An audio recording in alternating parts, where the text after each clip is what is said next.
خلافت عثمانیہ کا سلبانی ارطغرل کا پوتا اور عثمان غازی کا بیٹا اور خان تھا۔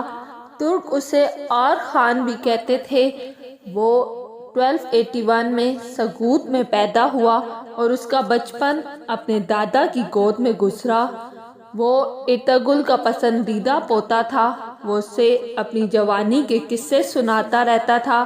وہ زمین پر تلوار سے دنیا کا نقشہ بناتا تھا، ابن عربی کی پیش گوئی سناتا تھا اور پھر اور خان سے کہتا تھا، جان پدر تم نے یہ سارے شہر فتح اور میرے نام کے سکے جاری کرنے ہیں۔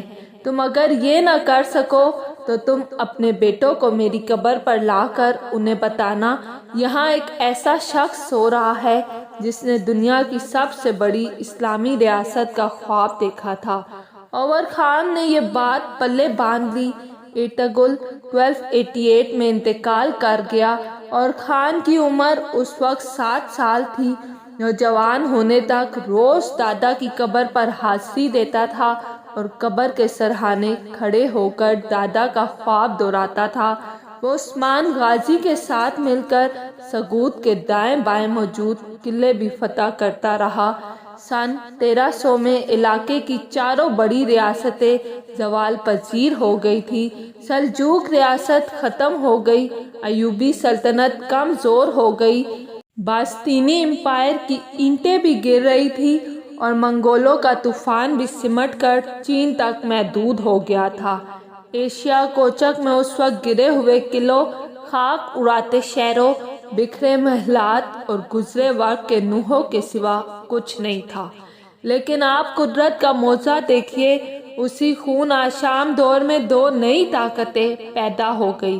ازبکستان میں امیر تیمور نے جنم لے لیا اور ترکی میں ارطغرل کا خاندان سر اٹھانے لگا۔ امیر تیمور اور خان دونوں کے دور میں زیادہ فرق نہیں۔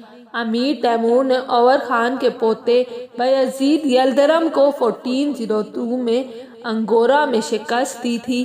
یہ دونوں طاقتیں بحران اور ابھری اور یہ دیکھتے ہی دیکھتے تاریخ بن گئی۔ اور خان نے 1326 میں عثمان غازی کے انتقال کے بعد عنان اقتدار سنبھالی۔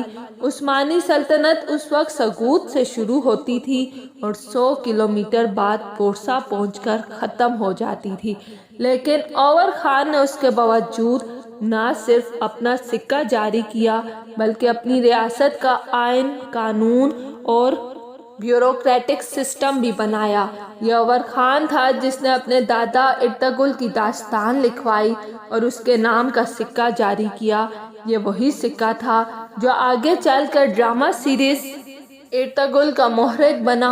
ارطغرل خاندان نے فیصلہ کیا تھا یہ اسلامی دنیا کے ساتھ چھیڑ چھاڑ نہیں کریں گے، ان کا فوکس بازنطینی ریاست ہوگی، لہٰذا یہ صرف ان کے قلعوں پر حملہ کرتے تھے۔ اور خان نے بورسا کے بعد اسنیک، ازمیت اور کراسی کے قلعے فتح کر لیے۔ آپ ارطغرل میں بار بار نکوسیا اور نومیدیا کا ذکر سن رہے ہوں گے۔ نکوسیا آج کل سائپرس کا دارالحکومت ہے، جبکہ نکومیڈیا یونان کا شہر تھا۔ دونوں شہر 14ویں صدی میں اہم اور بڑے ہوتے تھے۔ اور خان نے یہ بھی فتح کر لیے۔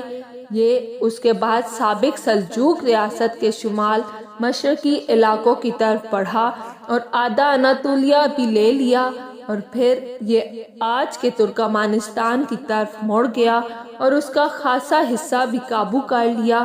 بازنطینی حکومت اس سے گھبراتی تھی، چنانچہ بازنطینی بادشاہ جاششم نے اس کے ساتھ امن معاہدہ کیا اور اپنی صاحبزادی اس کے عقد میں دے دی۔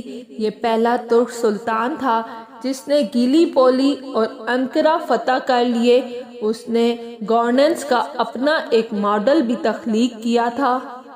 آغوز قبائل جھنڈے کو سنجاق کہتے تھے۔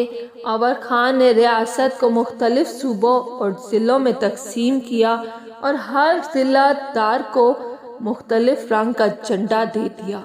ان جھنڈوں کی وجہ سے اس کے ضلع سنجاق کہلاتے تھے۔ اس نے ضلع داروں کو اپنی فوج بنانے، علاقہ فتح کرنے اور ٹیکس جمع کرنے کا اختیار بھی دے دیا تھا۔ اس حکمت عملی کی وجہ سے اس کی فوج بھی مضبوط ہو گئی اور عوام بھی خوشحال ہو گئے۔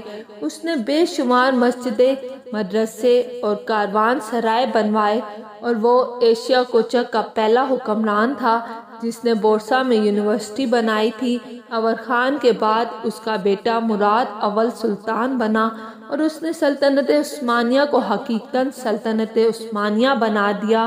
مراد 30 سال حکمران رہا۔ وہ ان 30 برسوں میں 24 سال میدان جنگ میں رہا۔ اس کا ریکارڈ تھا اس نے کوئی جنگ نہیں ہاری تھی۔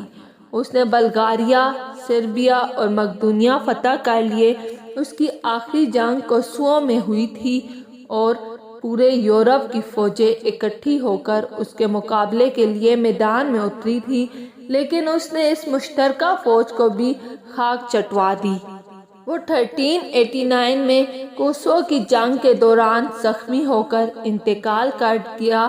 مراد اول کے مرنے کی خبر پھیلی تو پورے یورپ میں جشن منایا گیا اور تمام کلیسائیوں کی گھنٹیاں بجائی گئی۔